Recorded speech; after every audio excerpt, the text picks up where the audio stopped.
नमस्कार श्रोते हो. दीपक रेगे कथाकथन चॅनलवर तुम्हा सगळ्यांचं मनापासून स्वागत.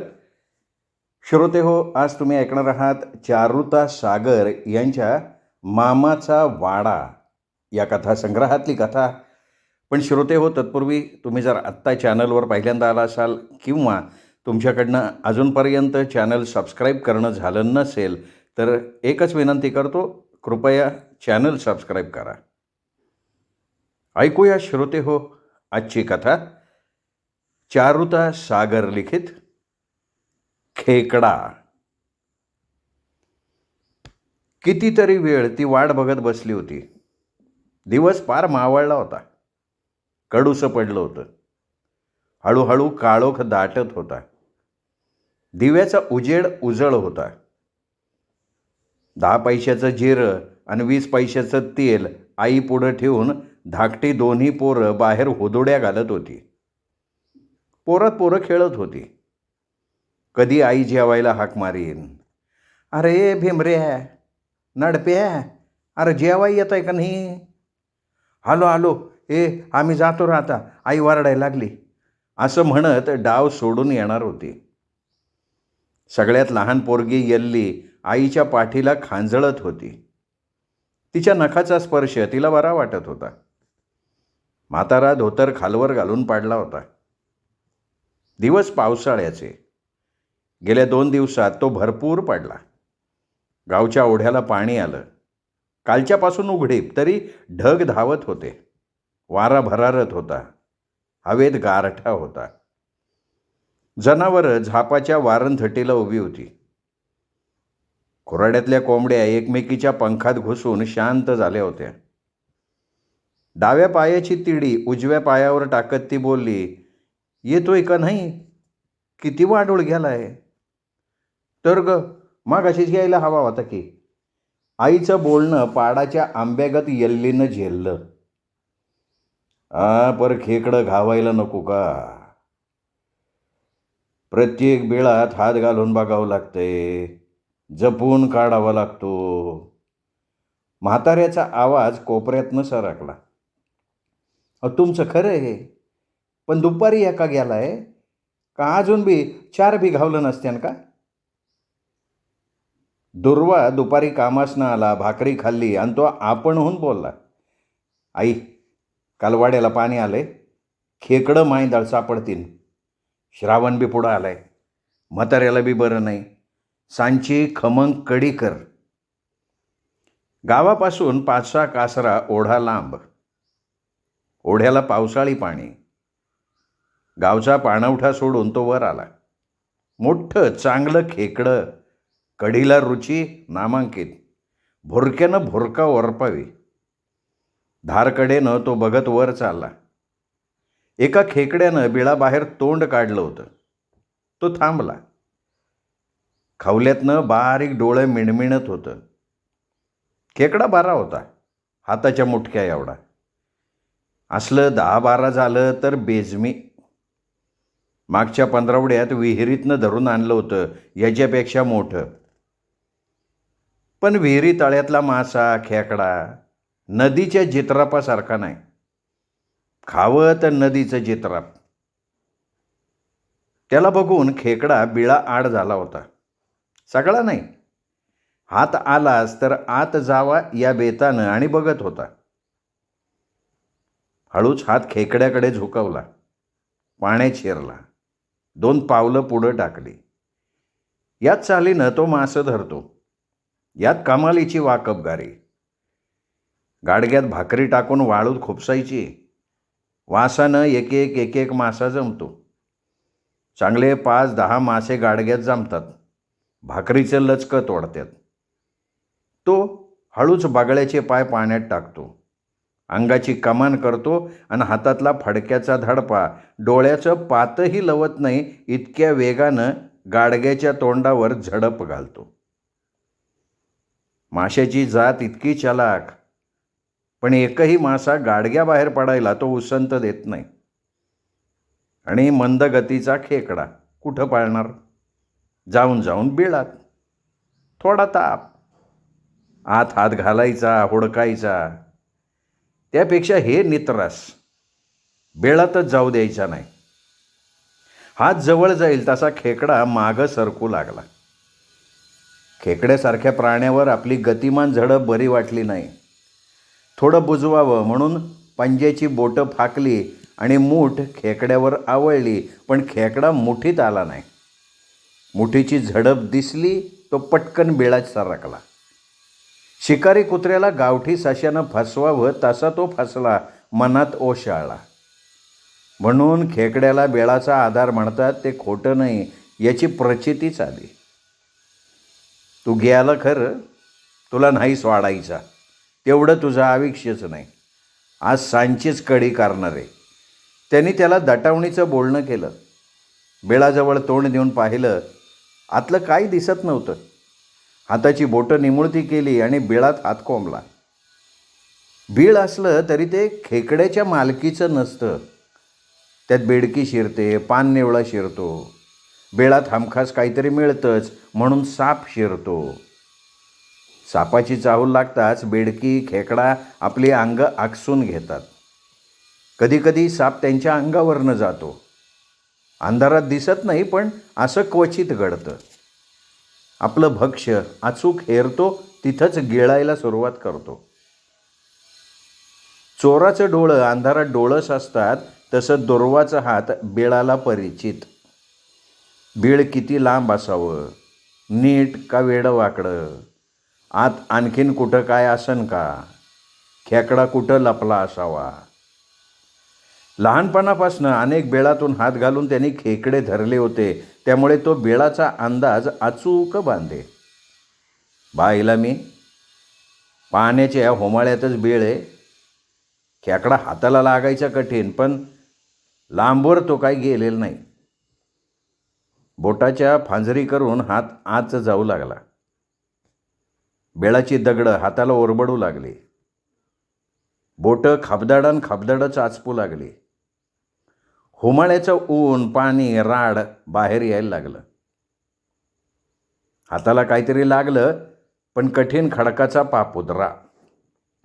कोपरापर्यंत हात बेळात, चिरेत बोटाचा स्पर्श. गावतोय का नाही? बोटं तेजदार होत. खेकड्याने एका खाबदाडाचा आडोसा घेतला होता. बोटाच्या आकड्यातून तो सुटला नाही.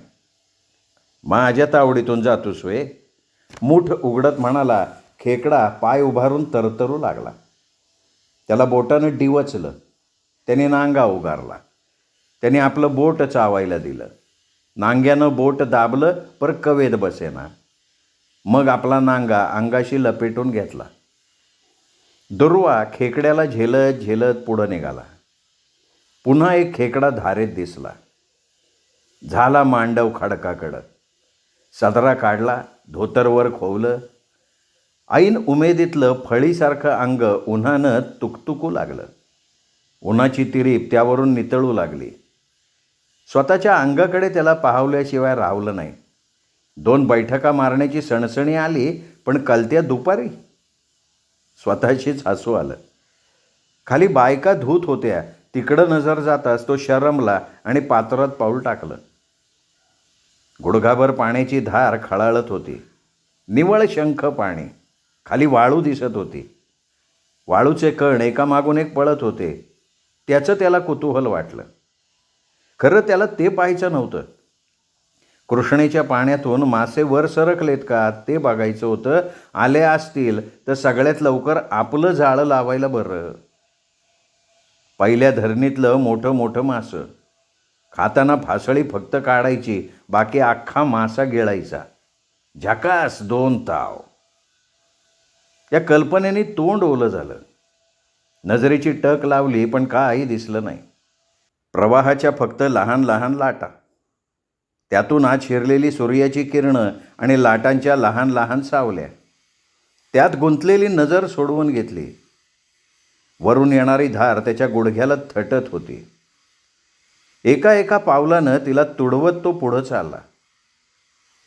पाण्याचं डोळं उन्हानं मिचकवत होतं. लगतच वेळूचं बेट करकरत होतं. त्याची पिसदाब टोकं निळ्या आभाळात शिरली होती. वरचं निळं आभाळ, सभोवताली हिरवी गडद सृष्टी, निरनिराळे पक्षी, सारं मनोहर दृश्य. पण हे चुकूनही त्याच्या नजरेत आलं नाही. फक्त पाहत होता खेकड्याचं बीळ कुठे दिसतंय का, कुठल्या बेळात त्याचा माग लागतोय का, तो बेळातून बाहेर कुठं पाडलाय का, आपला फासाचा आकडा उघडून कशावर तरी झडप घालायच्या तयारीत आहे का. हेच त्याचं सगळं लक्ष. खेकडा, त्याचं बीळ, बिळातल्या चिखलावर त्याच्या उठलेल्या पायाच्या खुणा. पावसाळ्यात खेकड्यांची चंगळ, लहान मोठं. त्यातल्या त्यात तो खाली चालला होता. बगळ्यासारखा उचलला. मोठा गेंदेदार होता. ओठाला लावला, हलकासा मुका घेतला. स्पर्शानं अशी जवळीक साधायचं त्याचं वय. किष्णा नानाची हौशी त्याच्या मनात रुतली होती. तिचा शब्द खाली पडू देत नाही. चेंडवा गजेल तो. लय जीवातली हौशी. तसला अद्याप शब्द नाही. एक दिवस एकटीला बघून धडधडत्या काळजानं कसा तरी बोलत होता. अय, काय रे? हा गप्प. अरे काय म्हणतोस? धडधडती छाती जास्त हादरली. तोंडातनं शब्द फुटेना. शरीराला कंप सुटला आणि आपण कशात तरी अडकतोय असं झालं. तो तिच्याकडं नुसता बघू लागला, काहीतरी हरवल्यागत. दुर्वा, अरे काय र? आपण एकटं मनात चित्तो. ते हुजरात बोलणं किती कठीण आहे हा त्याला नवीन अनुभव आला. स्वतःला सावरून घेतलं. मग मोकळ्या आवाजात म्हणाला, कुठं निघाली आज? डोळं नाहीत वय? हायती पर आंधळं होतेली. शेराचं चीक घाल म्हणजे धडसं होतेली. शब्दांची फुलं टाकून तिने काखेत कळशी मारली आणि पाणवठ्याकडे निघाली. दुर्वा फुलं वेचीत उभा राहिला. तिची पाठमोरी आकृती आकाशातून जाणाऱ्या धनछडीसारखी दिसायला लागली. आत्ता अशीच आठवण ओठाला खेकडा लावताना झाली आणि काहीसं स्मरून हसला. स्वतःशी पुटपुटला, एवढी पोरगी आहे खरं, पण काय करावं हे न सुचल्यानं तो हुळहुळला आणि विमनस्क अवस्थेत चालायला लागला. काय रे दुर्वा, मग असं धरतोयस काय? मसरं राखणाऱ्या नानाची हाक त्याच्या कानावर आली. नाही, खेकडं धरतोय. धर धर धर, कालच्या पाण्यानं बेळतनं वर आलं असतील. तो काठाकाठानं चालायला लागला. एका बेळातला चिखल खेकड्यानं काढला होता. त्यांनी त्यात हात घातला, पण काही हाताला लागलं नाही.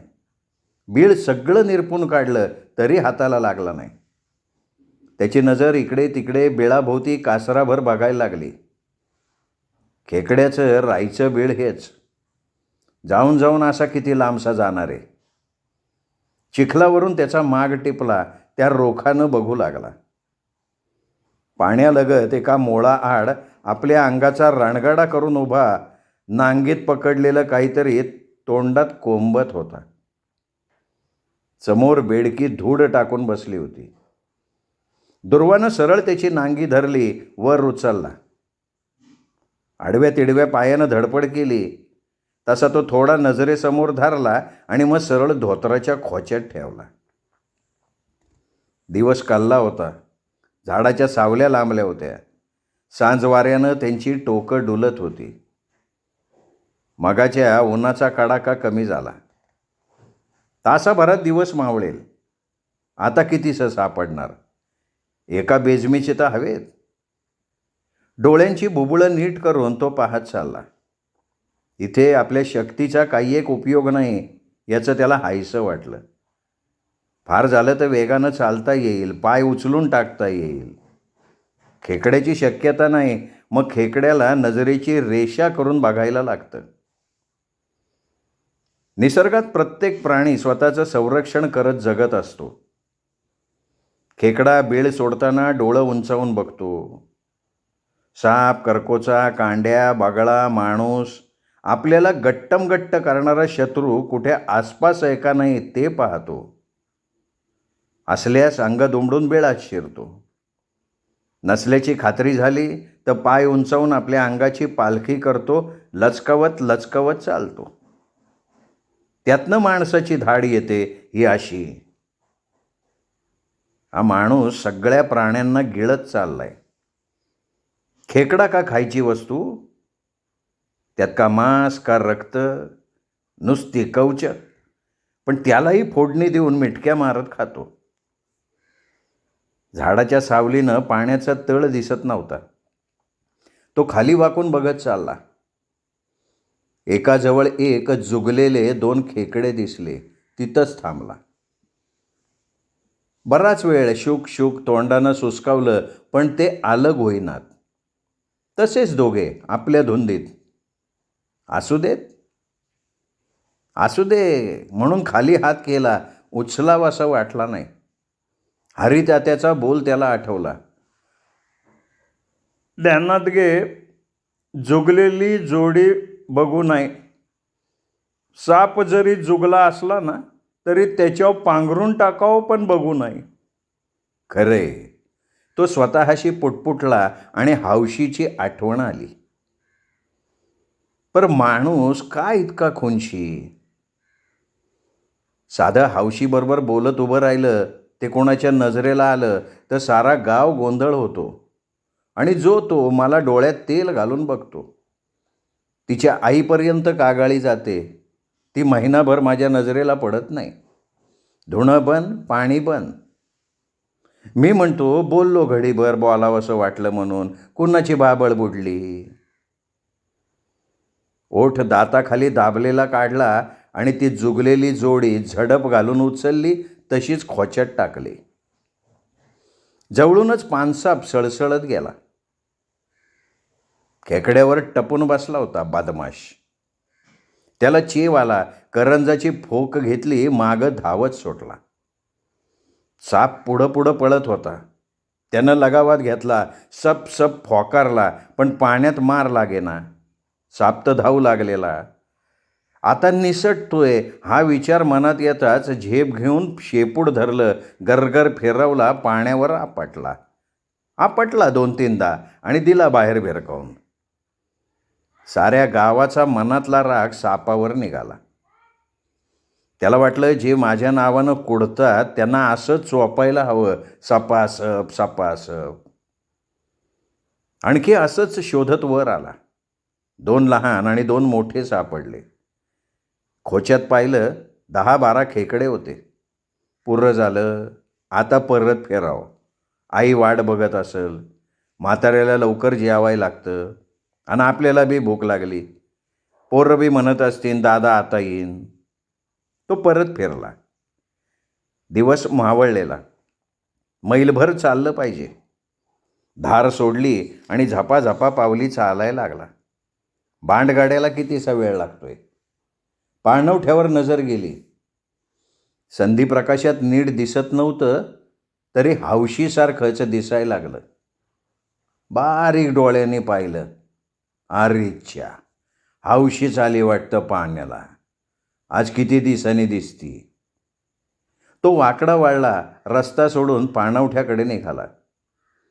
मोठ्या ठेसात नागिण पाहिल्यावर नागानं जसं डुलत निघावं, अगदी असं. हौशीला हे ठावच नाही. तो कुठून येऊन उभा राहिला. ते आपलं झऱ्याचं पाणी तांब्यानं भरत होती. पाण्यानं भिजलेला हात तुकतुकीत दिसत होता. कोण हौशी आहे? एकाएकी कानावर पडलेल्या आवाजानं ती दचकली. वर पाहिलं तर दुर्वा. नजर खाली घातली आणि पूर्ववत कळशी भरत म्हणाली, इकडं र, कुणीकडं? गेलतो खेकडे धरायला, तिथनं दिसलं. पुनवचा चांद पाण्यात उतरलाय. म्हणलं निदान दर्शन घेऊन जावं. आणि आज पौर्णिमाच होती. क्षितिजावर आलेल्या चंद्राकडे त्याचं लक्ष गेलं. लहान होता तेव्हा तिच्या दारात खेळ सोडून जायचा आणि तिला चंद्र दाखवायचा. ती विचारायची, दुर्वा कुठून रे येतो ह्यो? अगं आपल्या आईच्या उदरातनं. जोड जोड त्याला हात जोड. तिचे हात धरून तो जोडायचा. डोळं झाकून नमस्कार कर बरं, दटवायचा. त्याच्या सरशी ती चिमुरडी पोर डोळे झाकून नमस्कार करायची. बाळपणापासून ही जडलेली संगत आता दुरावत होती. लोभ मात्र बाळावत होता. कळशी भरत आल्यावरती बोलली, खेकडं काय घावलं का? खेकडं गावलं की चेक कर. सांचेची बीज मी. ये की जेवायला. जेवायला कशाला? मालच देऊन टाक की. हवत तुला? ती मानेनच होय म्हणाली. धर. एकूण एक खेकडा त्याने तिच्या ओच्यात टाकला. त्याला कितीतरी समाधान वाटलं. लहानपणी बोरांनी तिचा ओटा भरत होता इतकं. ती निघून गेली. वरच्या पायवाटेनं शीळ वाजवीत वाजवीत तो घरला आला. अगदी खुशीत आला. घरात आल्या आल्या पोरीनं पितळी त्याच्या पुढं ठेवली. आई म्हणाली, वत ह्यात, किती सापडलं? तो म्हणाला, जातो म्हणलं खरं, पण मी काय गेलोच नाही. आणि बाहेर सटकला. रात्री बऱ्याच उशिरा तो परत आला. मुकाट्यानं जेवायला बसला. आईने पण न बोलताच वाढलं. सडकून भूक लागली होती. भाकरीचा घास तोंडात कोंबला. आमटीचा भुरका मारला. खेकडं ग कुठलं? त्याने आश्चर्याने विचारलं. अरे हावशीने दिलं होतं, आई म्हणाली. श्रोते हो, तुम्ही ऐकत होतात चारुता सागर यांची कथा खेकडा. कथा कशी वाटली, मुख्य म्हणजे शेवट कसा वाटला, हे जरूर कमेंट करून कळवा. कथेचा व्हिडिओ लाईक करा. आपल्या कथाप्रेमी मित्रपरिवारात, नातेवाईकात ही कथा शेअर करा आणि त्यांनाही दीपक रेगे चॅनल सबस्क्राईब करायची विनंती माझ्यातर्फे करा. आणि भेटत रहा अशाच उत्तम लेखकांच्या कथा कादंबरी ऐकण्यासाठी दीपक रेगे कथाकथन चॅनलवर. नमस्कार श्रोते हो.